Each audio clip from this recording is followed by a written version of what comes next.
Hey everybody, welcome back to Soul Rising. What's up, everybody? It's so good to be with you guys today. Welcome back. Welcome back.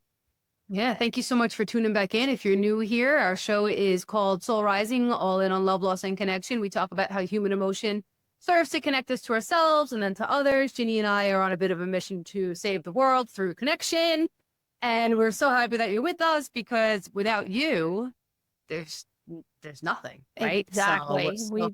We know you have so many people to be out there listening to. There's amazing, very gifted podcasters out there, and we're grateful that you have come back to hang out with us. Yeah, and if you like it, we're not good on promotion. We're not like, I always forget to say this stuff, but leave a comment, subscribe, review, share it with your friends. Most importantly, share it. I don't care about reviews and just share it with the people that you think would appreciate it and want to join us on this mission. Exactly. It's we all have different things that resonate with us, but everybody, I think, is working towards trying to be the best version of themselves. A lot of people are. I know Amanda and I are both trying to do that in all sorts of ways, right? Life throws different changes at us all the time, and we're riding those waves. We know you must be as well. So, hey, if this helps you, pass it on to somebody else. Definitely. So I heard recently that if you have more than 8 episodes of a podcast out, you are considered in the top 5% of podcasts. That's by the nature of every single person who has ever uploaded one episode of a podcast, right? So I don't know how prestigious of a number that really is.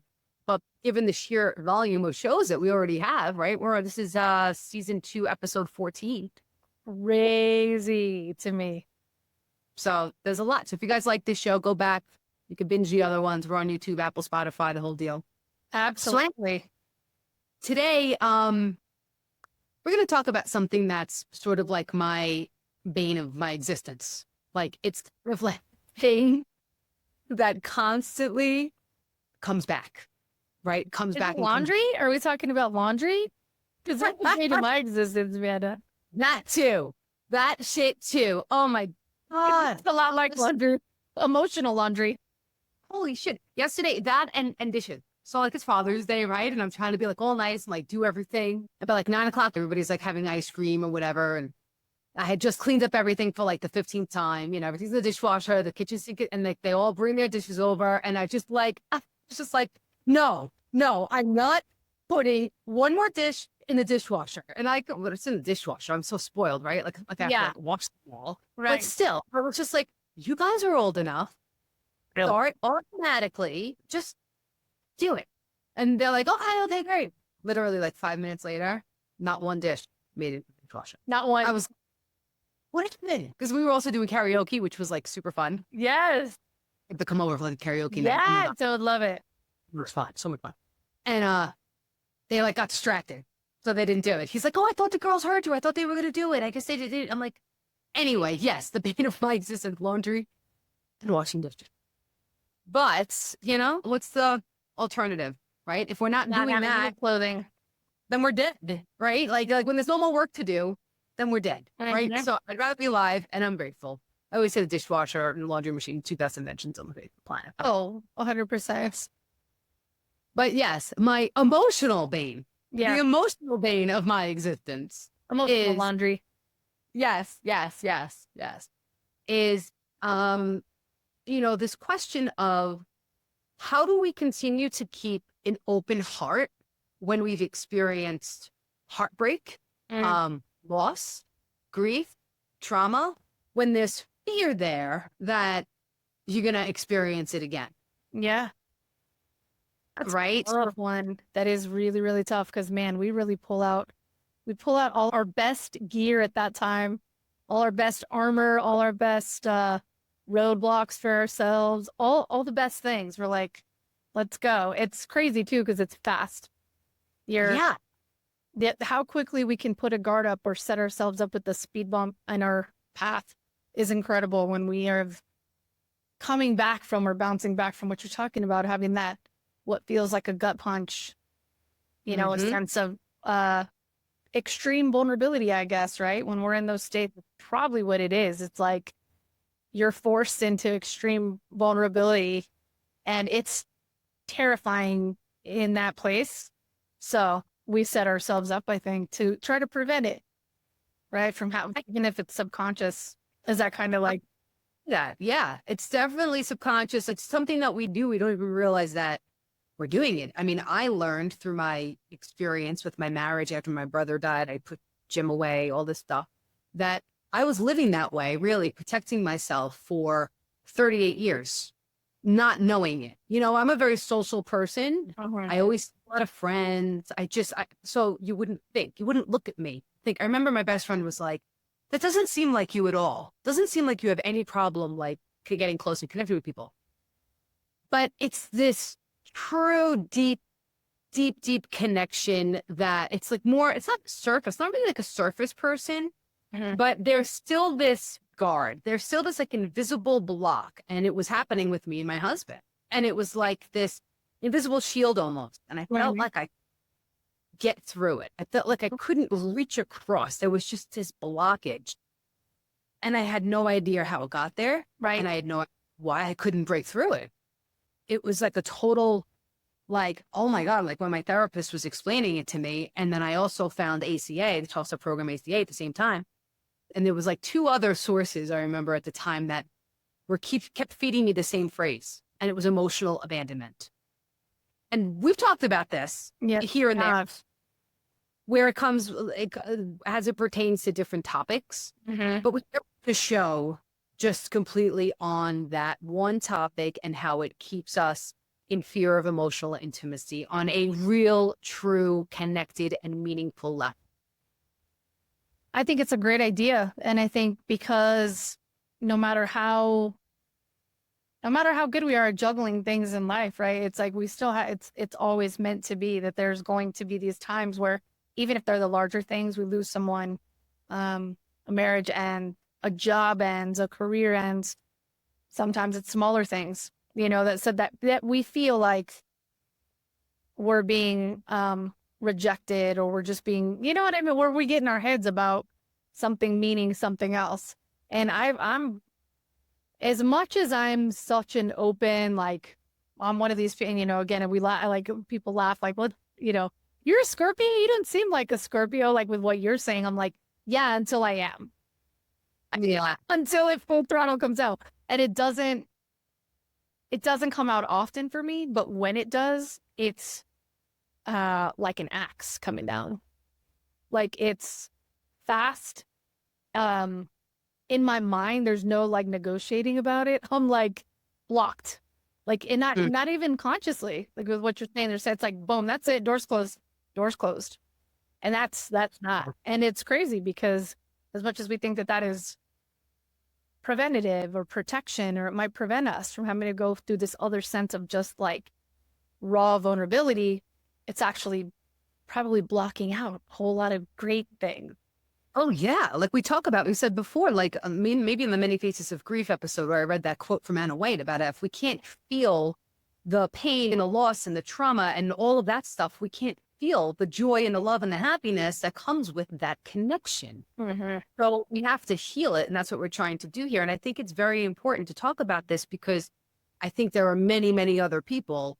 I actually think it's the reason for the majority of the problems in our society is this inability to face our pain. And that then results in this disconnection, which makes it very easy to put that guard up, especially when you're with like a stranger or somebody you don't know, right? And the ego comes up and it's us versus them. And we're just like this, like, no, I don't want to hear you. I'm right. You're wrong. Right. I think it all goes back to this like fear of rejection or being wrong is going to make us feel less than and bring us back to this pain of really childhood. This is where it all starts. I had a friend ask me last week, she goes, do you ever feel like, you know, you've had like a painful experience, but then like you've allowed yourself to feel the joy and the happiness after, and then something else bad happens. It's almost, and it's like, yes. And I think the reason why I lived for so many years with this protection is because I felt like I was being lied. I felt like it was like, Laura, Like, Right. what, even though it was unconscious, I know there was a message drilled into me generationally, the generational dysfunction. Yeah. Oh, yeah. Protect yourself, because when you get hurt, you're going to be the jackass, right? You could have avoided that if you didn't let yourself feel that deep connection to the point of devastation when that person leaves, right? And that's just so unhealthy, just so completely wrong and unhealthy, because no matter what, even when the person leaves, you're still going to be devastated whether you try to protect yourself or not. There's no creation. Especially when it comes in, when we experience it in the passing of a person. It's like, oh, I just wish I would have, or I wish we could have had that last conversation. I wish we could have made peace. I wish we Yes. could have asked for their forgiveness, or I wish I could have forgiven them. It's always in hindsight. It's always like just a minute too late. Yeah. It's almost like, and we know this. We know that people are going to die. And we know that, like, we're going to look back with regret, but yet some people just can't bring themselves to go there. That fear outweighs that potential regret. A lot of it too, we just feel better, even if it's an anger or whatever it might be, when we feel like we're in control of the guards, at least. It's like when I can stand on my watchtower and be like, oh no, nope. It's like, I can see you coming. I don't care if you're not an enemy. Nope. Like I've experienced this. There's something in the idea that we have more control than we think we do. Which we know control is such an illusion over anything. Yeah. Especially your emotions, right? Like, you can't control what's going to just naturally pop up. Bubble up. Oh, it's just not possible. Or else you're just walking around completely inauthentic and completely ahead of everything, of every thought, and forcing you. It's just almost even impossible to force. When the big things happen, when the big major things happen, it just knocks you off that watchtower. You're just like, boom, I'm going to have to feel it even though I don't want to, Yeah. So I know more pain is on the way. So how do I want to, how do I want to look back? Well, I want to look back. People die and things. I want to be proud of myself, and I want to know that I was capable of being the person that I want to be and showing up how I want to be. It's the biggest goal. That's like my own, the biggest one is that I can look back and say, oh, I didn't cheat anybody of time. I took the least amount of short corners, right? Because it's easy. It's just easier a lot of times to be like, no, we're gonna shortcut this bitch right here, and because it feels easier in the midst of it, and I don't know, and I think it could come about in so many different ways too, right? And it may not necessarily be the loss of a person. Maybe it is something you have started and it came to an end. Maybe it's an idea. Oh, I knew I wanted that position. It didn't happen. Maybe it's, man, I thought I did so much better at this than I did, and then being like, well, then I'm just going to stop trying. It's that fear of rejection. Yeah, it's that fear of rejection. Like, I thought I don't ever want to feel that again. Yes. Yep. So you let yourself go into these risky places because it's easier to stay safe and protected. Nor do you let yourself enjoy life. That's like my biggest thing. Like the other night, the kids in gym were on the couch. So I was watching these stupid Netflix shows that I'm just like, I can't. The Sam and Cat and these iCar, all these shows that my kids are 10 and 12, so they're just now watching. Yeah. And I'm doing my thing, I'm flitting around the house, I'm doing this, I'm doing that, I'm whatever. And it dawned on me, you're missing out, Amanda. Why are you holding? They're laughing, they're snuggling. Why are you keeping yourself? And it wasn't just because I don't like the show. Yeah. The truth is, it's sometimes, this is why it's a bane of my existence, is I can consciously see and know, oh, I would like to be a part of that, whatever they're enjoying. Jim has so much fun with the kids. He's really the fun parent. Right. Yeah, he's a fun parent. I feel like dads kind of get to be the fun one more than moms in a lot of families, because moms are the one that'll discipline. I'm the fun one in ours because I'm the most. And Tom is more, yes, Tom is more. He's yes. He's about, but he does get in there and have fun. But like, they're like, we're going to go to the pool. He's like, you guys can go to the pool. He's not about that stuff. He's not, he'll have fun. But yes, he's very much more in control of what's going on around the house and this and that. Oh yeah. Kids will come out. They're like, Teal tells us the other day, the boys in the neighborhood are afraid of you. He goes, well, that's good. Mission accomplished. They better, he's like, they need to be afraid of somebody. He's just very like, hey, can the kids come in? He's like, nope, you'll play outside. He's like, or stay in your room. But yes, Right. like there, but yeah, so what you're talking about. And for me though, it's more because I don't even know. I don't know all those things about myself yet, but I tend to be the like, like spur of the moment, flying by the seat of my pants. Way more in that vein than my husband for sure. So I get to experience some of those things, but we'll let you finish. You finish your story though. So they were hanging out and you tell myself, like, I should be on that couch with them, like just enjoying the moments. Like this time goes so fast. The childhood goes so fast, right? Like I really got nothing else to do. I'm kind of just wasting some time, right? What more laundry can I do? Or like just stupid stuff. Because it will be there. It's like you could dig in and find something because there will be something that's to do. Mm-hmm. Always something to do. The task list, man. And we can get caught in that too.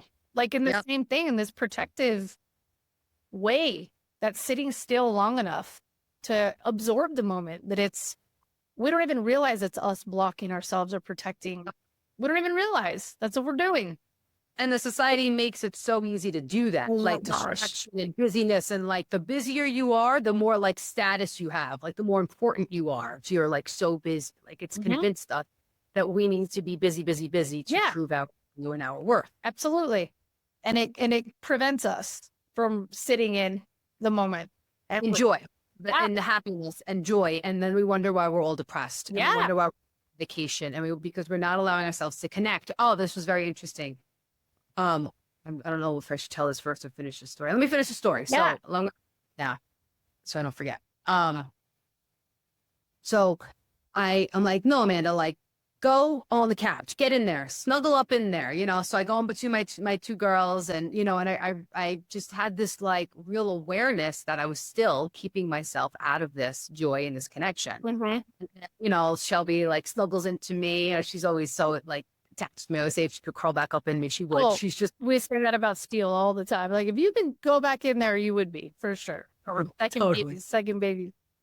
And then they were like, Shelby's like, oh, let's do a family hug, and then we get the dog on the couch, like we're all hugging, and I'm like, this is great. I'm like, but this feels a little weird. No, like, right? You're like, but I also feel uncomfortable, like because it's like, because I didn't have that. We didn't have that growing up. It just wasn't a thing. It just wasn't. Many families, especially we talk about generationally, it just wasn't affectionate.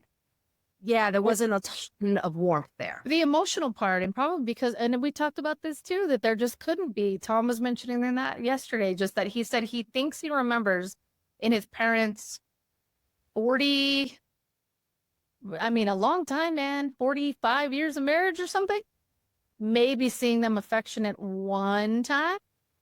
Like, and that kind of idea, or that they just weren't, there wasn't a lot of, hey, I love you. I was really complimenting him for the fact he's very generous with that. We both are with our kids, and we didn't necessarily grow up with that, but you just didn't see it. We didn't have that. Everybody was family time together.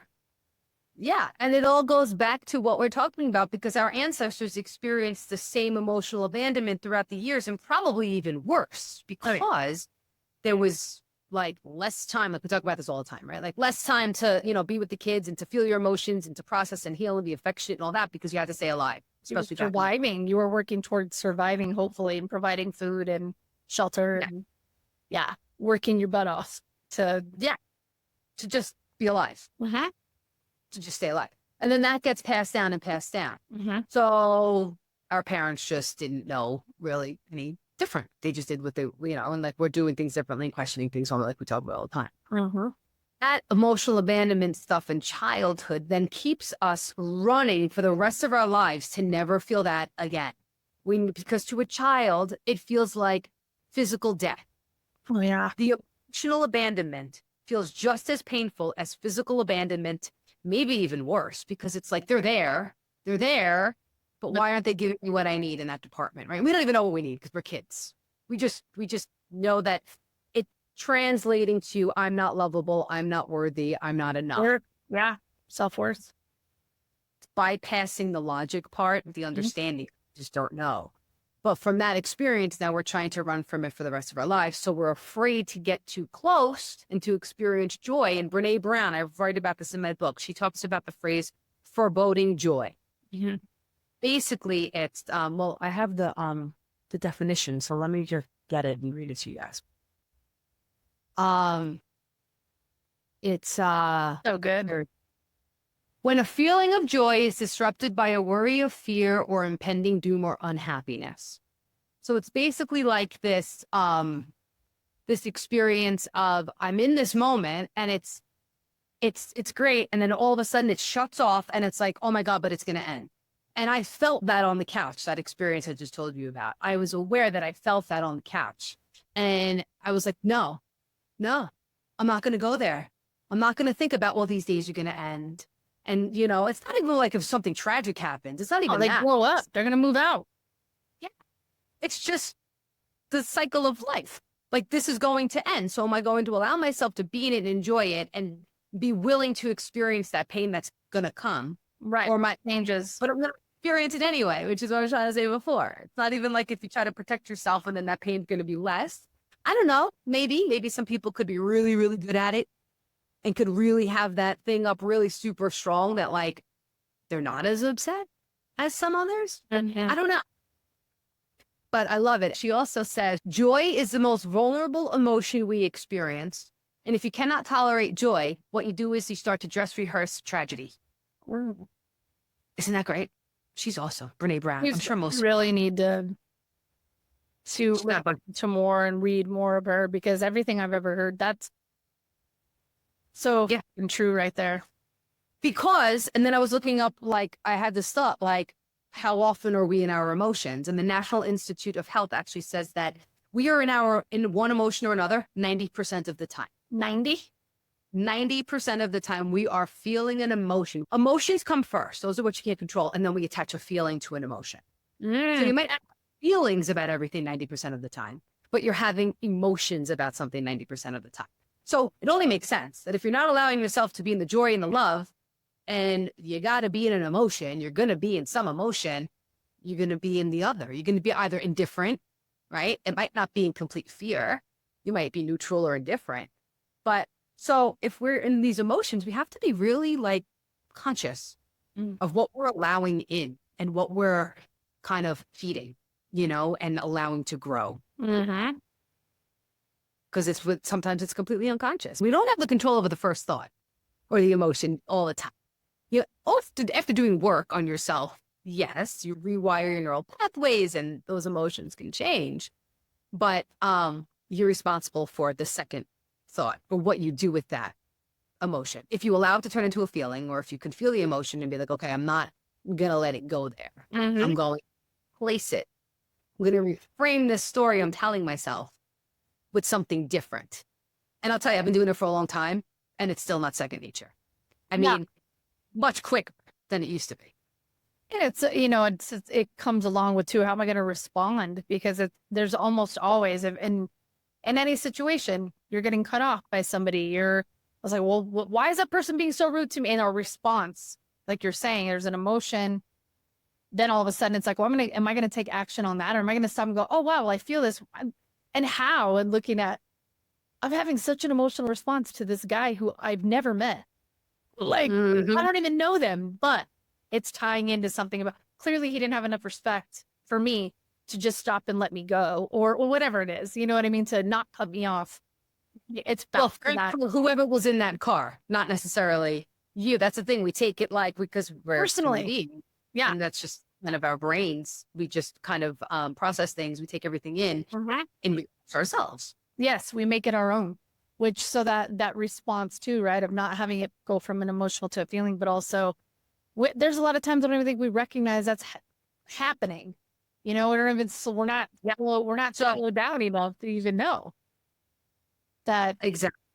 and it can happen with anything. I mean, I was chatting with you a little bit, Amanda, but also, it's like it can happen in not even the emotional connections we have with people necessarily right in our circle or our family or who you would think your significant other.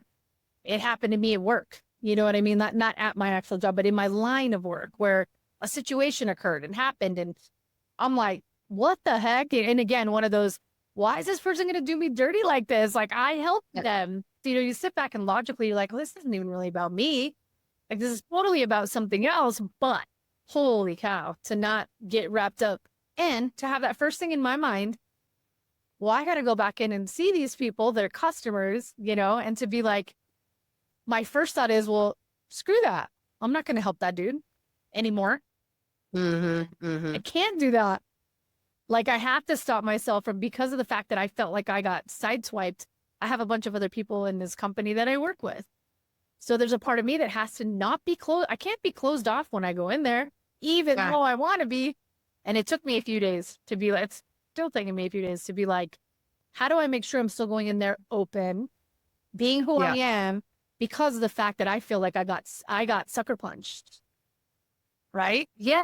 Kind of like a fine line between like protecting yourself from, right? You also don't want to lay yourself bare. You don't want to just lay yourself bare, to get shots taken at. Like, how this person is, and most likely, or not most likely, he may do it again. Sure. Yeah. So you gotta have, I guess, more of just savvy, or to be, now you know to be on the lookout, right? Right. But you don't go in completely shut off and cold and hard, because you still have to make nice with your or customer. stay stuck in it. Like, that's the other part. It's very easy to like, because it wasn't the end of the world type of a scenario, but a scenario, and my job is to sell things. So it was one of those things where it was a large amount of money on the table. And it was like, holy cow, I helped this person do this. And then he's turning around and trying to do this. And it was interesting getting feedback even from like my leadership, right? Of being like, hey, that was terrible. That whole thing sucked. But like, it's probably going to serve you to not stay in stuff too long. Like even in my processing of it, because I talked to one boss, I talked to somebody else. I'm like, how do I handle this? What do I do? And and it was like, you probably spent a lot of time and energy focused on that and stuck in that energetic current. Yeah. Because of the fact that it was like, well, now how do I defend myself? Because I would immediately went into defense mode. Immediate. So to like undo, and it's fast. It's one of those things where, because of the fact that I've gone through, life being somebody who's got some of maybe more codependent, characteristics, someone who's like, I'm trying to make sure everybody's good in the room and everything's good, and that traumatic response. But if it's something that triggers me enough, I almost don't even have to say anything. It's almost like I'm somebody who it's literally, boom, here we go. Walls up, guard is up, it is up. And it's actually pretty tough for me to remove it, at that point. But yeah, I'm gonna slow down my own momentum doing that. Yeah.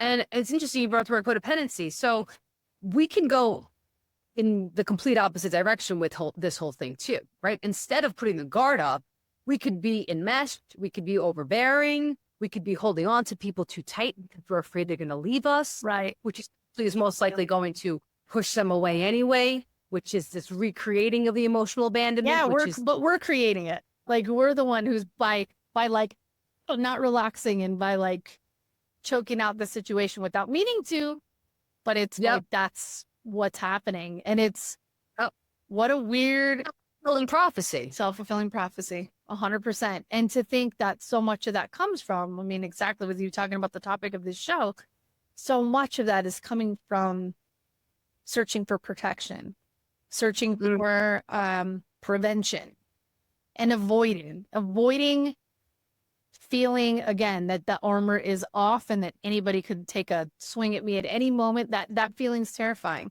Again, because it comes back down to, I don't want to feel that there's nobody here protecting me, like you were saying, an emotional abandonment type of a deal. I don't want to feel like I have to face all this if I have to face this by myself, or if I'm going to be in a position where I'm at odds with this person, like I don't want to be in a weak position. Yeah. Well, again, it just goes back to survival. That it's like this base survival human instinct that we have to survive and to live is now playing out in a very, very, very much different society than it did back then. We always talk about the hard wiring and we're playing catch up, stuff like that. So, what can we do? I mean, like my experience was, being in therapy, being in marriage counseling, and really creating a new story. I don't know if I've said this on this show yet, but my therapist said, okay, so you have this fear. Really, it was my fear of my husband dying after my brother had this fear of my husband dying. So she said, ask yourself, but what if that's not true? What if the story you're telling yourself is not true? And when I play it through and I play the tape and the story is not, right? This is how you heal this stuff, I think, is you get super honest about what the true fear is. You go underneath the presenting fear. So the fear is my husband's going to die. Mm-hmm. That's fear. The fear is that I won't survive the loss. That I will be on the floor because I've had other severe emotional breakdowns in recovery and other, traumas and stuff that have stunted my growth emotionally, spiritually, mentally throughout the course of my life. That I'm afraid to feel that again because maybe I won't survive it next time. Maybe I'll have to be on medication that makes me a zombie. Maybe I'll have to, maybe I won't be able to take care of my kids. Oof. Maybe, all this stuff that comes up that's so unconscious that I don't even realize why I'm, doing the protection thing. So it's getting to the fear under the fear. And then looking at that honestly and saying, and she had said to me once, she goes, Amanda, I don't worry about you. She goes, you have a 100% rate of being okay. She goes, you know who to go to. You know what professionals to call. I have a ton of friends, support. I have a muscle memory of stay sober, going to meetings. Like I know the next right thing to do when I'm in pain. So the truth is I will survive. I will be okay. Mm-hmm. And the beauty of going through such harrowing pain before is that it shows me that I can get through the next thing. So the emotional abandonment, the stuff that happened in childhood, I have to let it go. I have to realize that was not about me. I did not deserve that kind of treatment. Right. That was somebody else's pain being lived out. Mm-hmm. And by me being the nature of me being around those people, it bled on me. Yep. Not intentionally. Just was what it was. Right. Right. Just so like it wasn't intentionally done to them. Exactly. Or and compassion for those people, right? We talk about forgiveness a lot and compassion on this show. I was going to call it a program again. Program.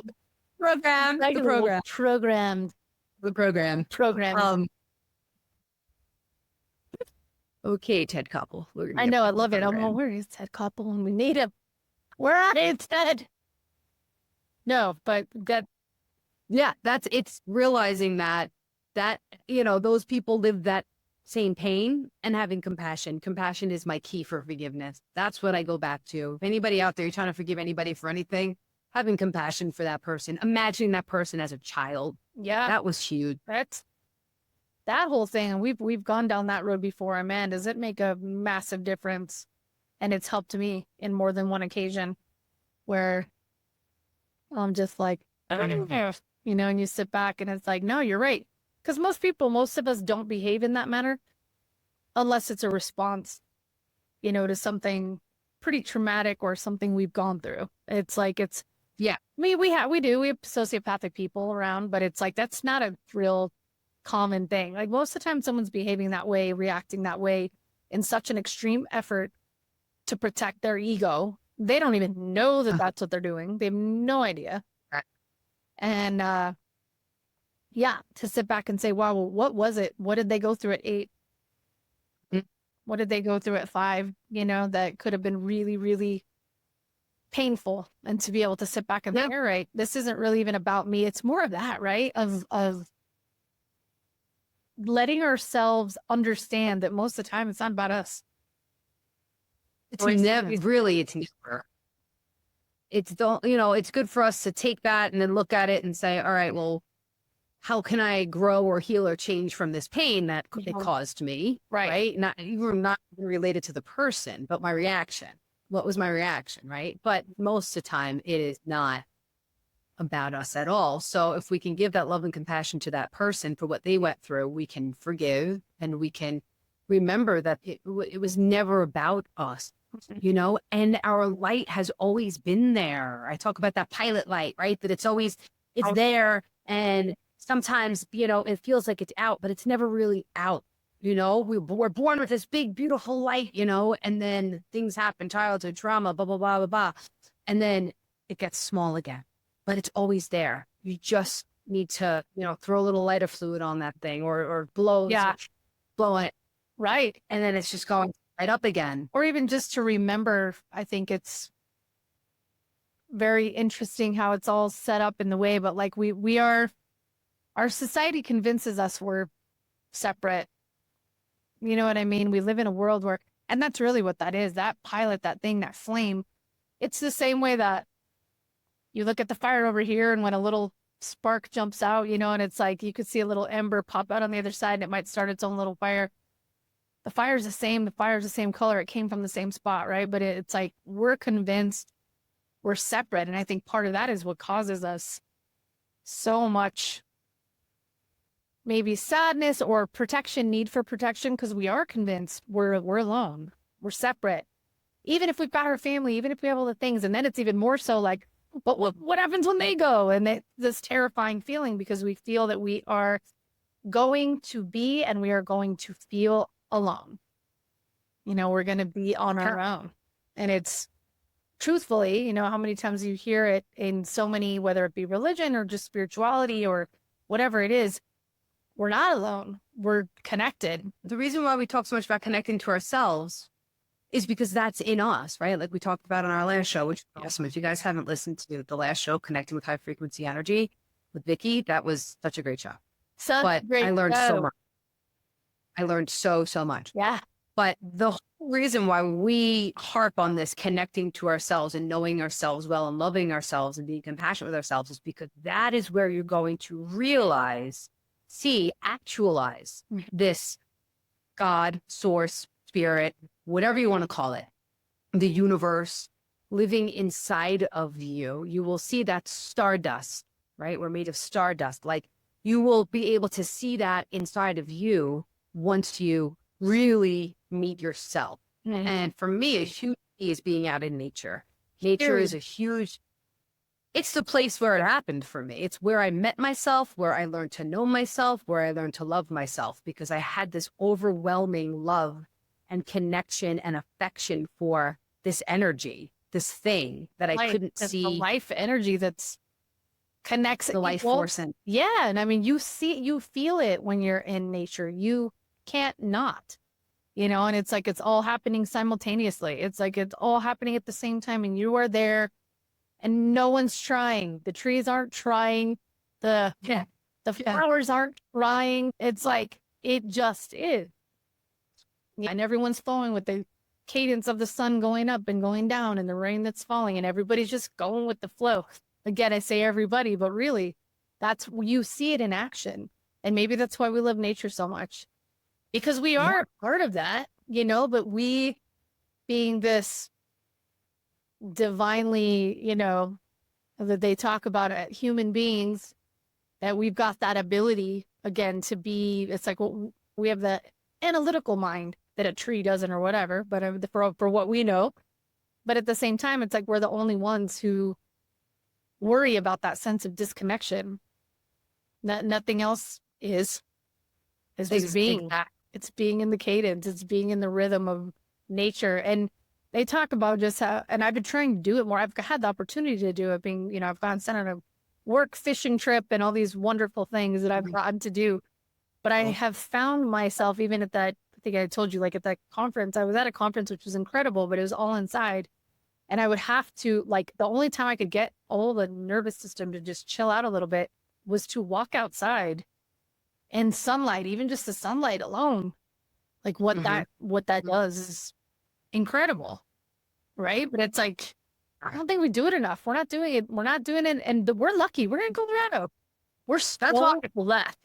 behind me, I have this on the other side. This room is all windows, and this is where I wrote my book, and this is where my office. I'm in my dining room. Yeah. And I won't go anywhere else. I mean, even though sometimes I want to rip my hair out because everybody's home and everybody's around and I can't get it, I'm like, I can go to the library. I'm like, no, I need this. I need this. It motivates me. It inspires me. Yeah. It makes me feel alive. And so we're talking about, so it's this life force that we feel in nature. And also I've been getting more into breath work. I actually just started it. That's a Vicky. It's huge. I've only done it a couple of times, and I've heard that the amount of just excavating you can do, the amount of just getting things up and out, and also just getting in the rhythm, getting into that rhythm of peace. And feeling alive. The few times that I've dived in, just started yesterday. I'm like, oh, I haven't even started yesterday. And I did it last night and I did it this morning. Yeah. And then both times I just felt more alive. I just felt more energized. I just felt more, and I particularly love it because it's very, it's a guided one. And it's like, you do this for 30 seconds and you do this and you do that. It's very routine, like you repeat things. So you do like a pattern. You do a breathing pattern and like you hold it either when you're full, you hold, or starts usually when you're empty, you hold, and it resets the nervous system. So it's bringing that sense of peace like you're talking about, but it's also connecting me to my life force because the breath is the life force. And I feel like I've never, and as crazy as this sounds, like I don't drink enough water. I don't pay attention. All part of like this insidious, like masochistic kind of behavior or keeping me out of my full potential. Oh, yeah. I don't have the right to breathe. I don't have the right to drink water. I don't have the right to, because I need to suffer somehow. It's these ingrained messages that most of us spend. I know I will probably be spending my entire life unlearning and replacing with messages of compassion and love and peace and goodness and all this. And so breath work and I want to go lay down in nature and do some breath work. That must be like boom. Yeah, that must be amazing.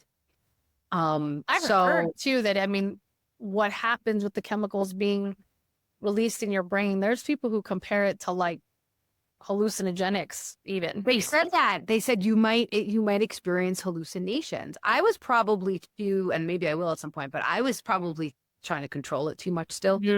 I was trying to learn this, right? It's probably a practice. It's a practice. All like meditation. Yeah. And they say breath work and meditation, go, breath work and then meditate. Like that's because it's now you're open. Now you're just a lot more open. But yeah, I was trying to like learn it. So I was like trying to pay attention. Like, am I doing it right? Am I not? Because it was, I just started. But yeah, they said auditory or visual hallucinations. Like it can get really. That's huge. And I think that's awesome. And I'm glad you're sharing it with us because there's probably people aside from me, now you're there. I'm somebody who's interested in doing breath work. Tell us like what did you experience? What do you think made you feel more alive? What part of it? I didn't experience a ton of like emotional response from it. Maybe I will if I keep going, but it was more about just a connection to my body. And it's more about being in my body. It was like, okay, now pay attention. Is anything tingling? Is anything heavy? She was saying, feel your body heavy on the floor. So I was laying down. You could sit up, you could lay down. I feel that I could breathe more fully when I'm laying down. My diaphragm is more expanded, so I can breathe more fully. Right. And deep. But it was just more of like just a connection to my body. And then also like this, wow, I could actually hold my breath for a minute. Like that sounds like a really long time. Yeah, this next one I'm going to try is 1.5 minutes. So I'm going to have to like leave that. But there's something about holding your breath for that long. It's cutting off. You're taking all this oxygen, you're cutting it off. It's like it's doing something. I don't know all the physical activating. Activating something that because our bodies know, right? When it's like there's other things that kick in when the air is because we're never thinking about the breathing pattern, but there's probably other things that kick in when the breathing stops. So yeah, so what they were doing, this one was explaining, was they were turning on the parasympathetic nervous system and then the sympathetic nervous system. Like you would think you wouldn't want that. You wouldn't want that stress response. Right. But the practice is you calm and then in that stress state, it's a practice bringing you back to that center, to that peaceful place, rewiring the nervous system as you're doing this, and undoing and unlearning and undoing all of that trauma. It's the trauma response that we are like essentially trying to undo to bring us to this safe place of feeling safe in our bodies. And that I feel like is this is the next level shit. Like this is gonna bring me to like the next level. So watch out for season 3, people, because I'm gonna be on. I'm gonna be on 1. And hopefully I will have started some breath work and I'll be on 1 too. No, I know I'm not the only one either, that I'm sure due to trauma, somebody who's one step out of my body almost always. You know what I mean? And I know I'm not the only one, because I can see, I recognize it in people too. Even if we're real busy people, or we stay in action a lot, in my mind, I'm picturing my spirit not being in focus, like a blurry picture until it focuses. Like I'm sure that breath work is probably like fundamentally just one of the best things you can do. Because I had been reading even a little bit about, somebody was talking about, it was Post Malone, oddly enough. He was talking about he had something go on where he had been experiencing disassociation, like real disassociation. And where there's people who, in response to trauma, talk about protecting and shutting yourself off, they almost like, they're nowhere even near. It's almost like they're watching their life in their body. From partially, I've never felt that quite that intense with it, but the part of me part of me is almost drifting, all the time. My part of me is in another realm, or I'm thinking or something. But he talked about how he almost couldn't feel happy. He couldn't, even the things that would normally have brought him joy before, because he was just fully detached, and had to go through like a good amount of therapy to try to like, because he couldn't understand it. He was like, oh my God, like I feel like I'm somebody watching my life happen. I can't, even the things that normally would have made me really, really happy are numb. Like I can't really feel it, because he wasn't in it. So I bet you, I don't know. I just feel like there's probably a lot of us out there that may not even realize that are partially doing that this breath work. So I was going to ask you the favor. I'm sure you're already going to do it, but if you could leave links, man, like leave links in our description for people on where to find breath work. Because I will. And, thank you for your honesty there. I want to tell people out there who are kind of far along on their healing journey, or sober for a while, or doing their spiritual work. It's so important for us to get really, really honest. There's always going to be more to do. And for me, it was what you're talking about, Post Malone. It like got me choked up for a second, but it was like, I don't feel that dissociated, but like, I know, like I woke up the other morning, so my foot's been hurting and I haven't been running. Oh man. And that's huge for you. That's one of your outlets. I heard it like 4 weeks ago, and I think a torn ligament. I was sitting on it under my, and I was like, I shouldn't be sitting like this. My foot's probably gonna fall asleep. And I forgot, and I got up and I went to step, and I, instead of flat foot, I got like that, and I went down. So did some acupuncture, some chiropractic, but I haven't run in 4 weeks, and for me, that's my endorphin, giver. And I just sense a general kind of blah. Yeah. General flatness about my days. And I thought for a long time it was my hormones, and maybe it is. I'm actually going to go to a functional medicine doctor next month and have her work up a bunch of tests and be like, is it my hormones? Am I lacking dopamine, serotonin? Like, do I have a chemical imbalance? Like what's going on here? Because I know that I should be happier on a more consistent basis. And I'm just not. And there's no reason. There's no reason why I shouldn't be. Everything is great. Like, I'm really blessed. My life is fantastic. Right. Everybody's healthy. Everybody's, like the sun is shining. Like, I'm doing great. Like, we're booking a trip to freaking Italy. Like, what more could I ask for? And I understand, listen, society makes us think that if we aren't happy 24/7, something's wrong. Well aware, but I'm going to have moments of just dissatisfaction or disappointment or unhappiness or whatever. But it feels that it's pretty consistent for me. So that's why I'm taking it to this next level. I deserve more joy, in my life, and I'm ready for it. I feel like I'm ready for it. And this like thing that, I've been, mindset. I mean, I've done so much of that, the reframing, like I've done so much. I've been healing for 18 years. And it's just like, there's just this thing. So I don't know. That's why I'm going to the doctor. But I think the breath work is going to help me a lot. Absolutely. To reset that nervous system. It's nervous system stuff. I know. Somatic healing is where I need to go next with all of this. Oh. Because it's in my body. I'm storing it. I'm holding it in my body. So if you're feeling like I'm feeling, do more. There's always more. And it's easy to be feeling, I mean, again, just in the world, in the climate and the temperature we live in, especially in the United States, it's an election year for us. It's all things constantly happening. And again, and we've talked about this at length too, but I know I can't listen to the news very, very much, almost none at all. Right? Never do. I think a lot of it, I don't know. Again, we're just kind of, we're in a time where I am convinced a lot of our unhealed things, we're getting this just wonderful opportunity of being surrounded in it. That all of us individually are having this opportunity of unhealed things come into the surface. I felt it a lot this week, kind of out of nowhere, like for no real reason. And a lot of it was stemming, again, right? A situation that happens with a customer or something, where you're like, this is weird. Why is this bothering me to this? And all of a sudden behind it was like the tip of an iceberg, and all of a sudden behind it, it was like a little dam breaking. And you're like, oh my gosh, what's all this other stuff? It had nothing to do with that guy. It had nothing to do with him trying to screw me over, or him disrespecting me, or him. It was like, it's not even that. It's what's underneath. Yes. That gigantic iceberg underneath that I'm like, oh, this doesn't even have to do with that.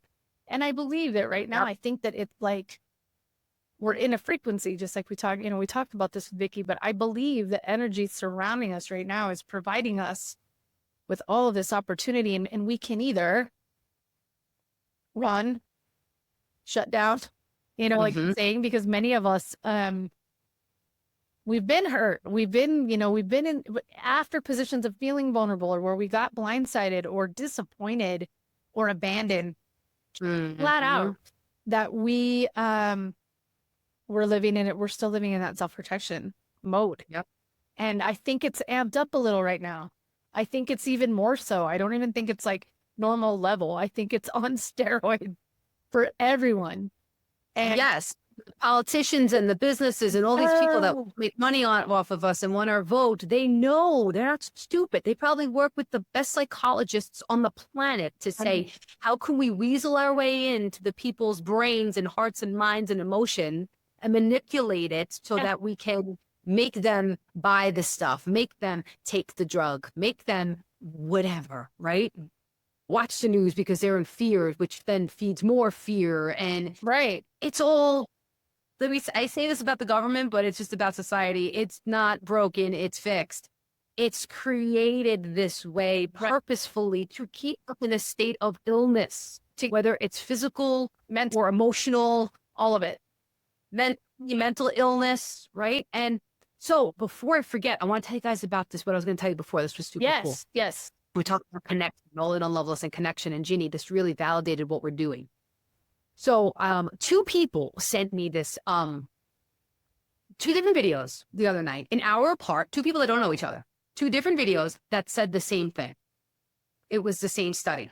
Well, I was like, all right, I got the message and to pay attention to this. What does it tell me? But it was about addiction. And it was about, it was actually RFK did this, put together this movie, this documentary, actually. It's called Recovering America. And it's about drug addiction and what he's going to do to fight the fentanyl crisis. I know, I got to admit, I've listened to a lot of people think he's a freaking crackpot, but a lot of shit he says about addiction. Oh, if he makes it on the ballot, I'll vote for him in a second. Right? Like the more but yes, please expand, because his logic, a lot of people don't realize he's in recovery, and he's pretty open about it. But yes, That he started the movie with his brother overdosed, his niece overdosed, so he's just very, close to home. So anyway, it's not even about him and what he's done, but the study that they talked about in that movie, and then also in this other, there was this guy, I think it was from a TED Talk, maybe he talked about it. And it was rats. It was a study of rats and addiction. And they had, you hear about this? They had rats alone. They were in a lost cage. when they got lost after having all the sugar and everything. This was another. No, no. Crazy. This is rats are alone. Look at that one. Rats are alone, and they put a rat alone in a cage, and they had water and cocaine water, and the rat just kept going and getting the cocaine water. Of course they did. And the cocaine water. But when they put them in what they called rat park, and they put them with a bunch of other rats, they didn't want the cocaine water. They didn't need the. They didn't need the. They didn't need the drug. It's the isolation. They felt enough satisfaction and dopamine, whatever happens in this connection, right? That they didn't need or want the drug. So, this whole isolating, alienating us from each other, is creating more addiction, basically. I agree. And I would love, if you can, when you remember, send me what you have, because it makes so much sense. And the thing is, as much as we think we're so connected, they talk a lot about now we're becoming more and more isolated. We think we're connected through social media. It's more isolating than, the basic, when you go and you engage with people. And so, and it's also hard. It's also difficult. COVID times did it too, but we don't even know how. Those of us in our generation still do, but even like the kids younger than us, it's not easy for them to interact with the human in front of them. Like it's almost uncomfortable. Yeah, it is. It gives them like anxiety. They have that anxiety. I know I don't enjoy as much, or I find myself now, I've shared that with you too, because even in my line of work, I get to interact with a whole lot of people, and it's amazing. I also find myself at the end of that being like, 2 or 3 days of that, and I want to isolate, but I'm like, what is?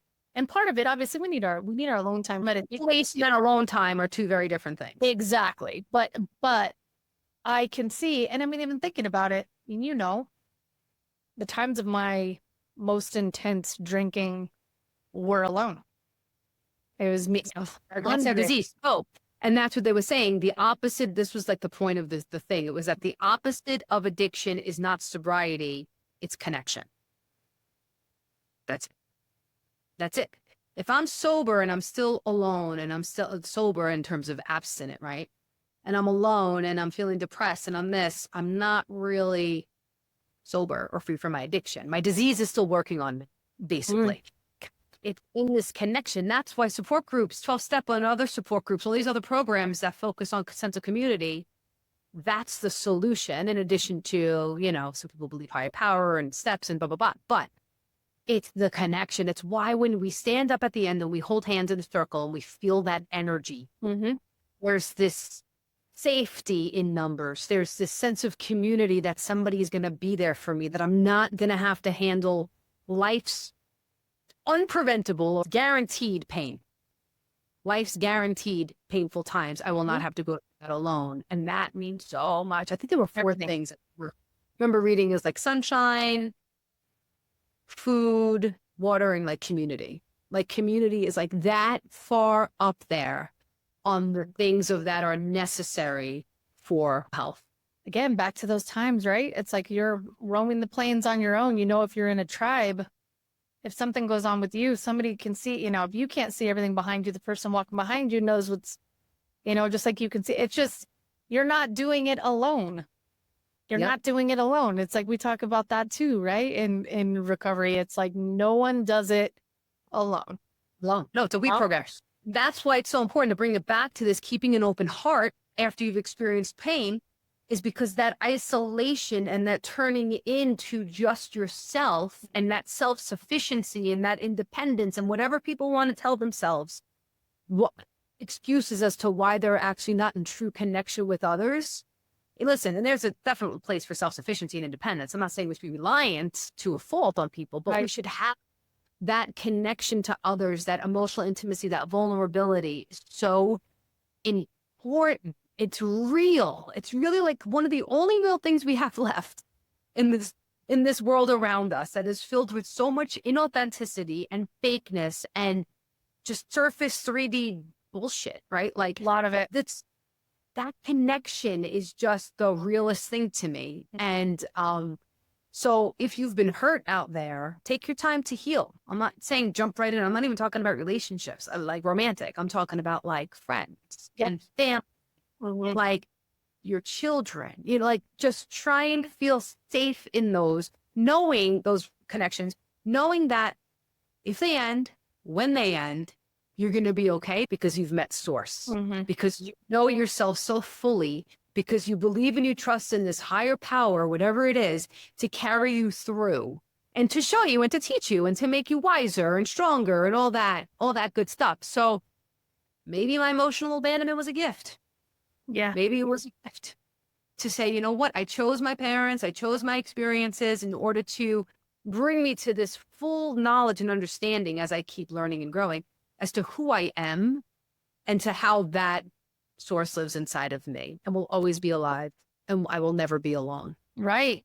Because that's almost like that's the eternal hunt. I get it in glimpses. There's times it's just like, boop, I'm in it. And I know it and I feel it. And I don't fear for the thoughts and the ideas of those around me leaving, because I'm like, it's all right. Like it will be okay. Even as much as I tell my kids, like all the time, it's the most natural thing we're going to go through. But how do we absorb all of life instead of worrying about the thing we know is coming?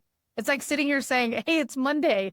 I'm going to sit here and be like, it cannot be Tuesday tomorrow, but I will with all my might be so concerned. It's like, or just let Tuesday come and be there and it's Monday. Yep. Just enjoy it right now. And it's a huge reminder for me. And I'm so glad you brought the topic to the table for the show today, because I think it's beneficial for me on so many levels about getting back to that connection to the heart, right? Like that connection of and allowing it to, and not just keeping it here, like, oh God, I cannot open myself to other people or other things or opportunity or the risks of, progressing in work, whatever it is, progressing in work, progressing in this idea I have, moving through a challenge, moving through a conflict. We have it in us to be able to move through those things with our heart still open and being able to gain because that's really what we're doing, right? We're getting a spark every single time we interact or deal with a problem or anything like that. We have an opportunity to gain that spark, the one you're talking about, that pilot light inside, to build upon it or to diffuse it. Every single thing, that you hear that everything either comes from love or fear. How many things from me today are coming from fear? I can tell you today, a shitload. My list is long. So it's a really good reminder. And I'm really grateful that, that you brought this one to the table today, Amanda. It's a good one. Thank you. And I want to also just touch on when we say like things are going to be okay, when we tell you guys out there, we don't mean that like you're going to be great. No. Like you're going to be like, skipping the daisies because somebody died. Like, no, you're going to feel it. You're going to feel pain. I know my next big tragedy or loss, be back on the floor. I'll probably have another emotional breakdown before I'm done with this life. Mm-hmm. But I know that because I have that, I have that grit. I have that thing from going through the past pains that I know I will eventually get up off that floor because my survival instinct to live is stronger than the one to wither or wilt. Remember that too. If you don't have a severe mental illness, typically a normal, healthy human brain wants to live. Mm-hmm. That's the will to live is extremely, extremely strong. So it's not that like I can trust in God that everything is going to be okay and great all the time. Yeah. No. That. I remember Swansea saying to me, well, if there's God, why do babies die? And why do wars happen? And why does all this stuff happen? And I said, first of all, God doesn't make that, happen, like bad stuff happen. I said, and it's about trusting that God will bring you through it. Trusting in God doesn't mean, or praying for something, doesn't mean that it's always going to work out great. Mm-hmm. It's not. Life is up, down, pain, happy. It's just all of it, right? Different events are going to happen.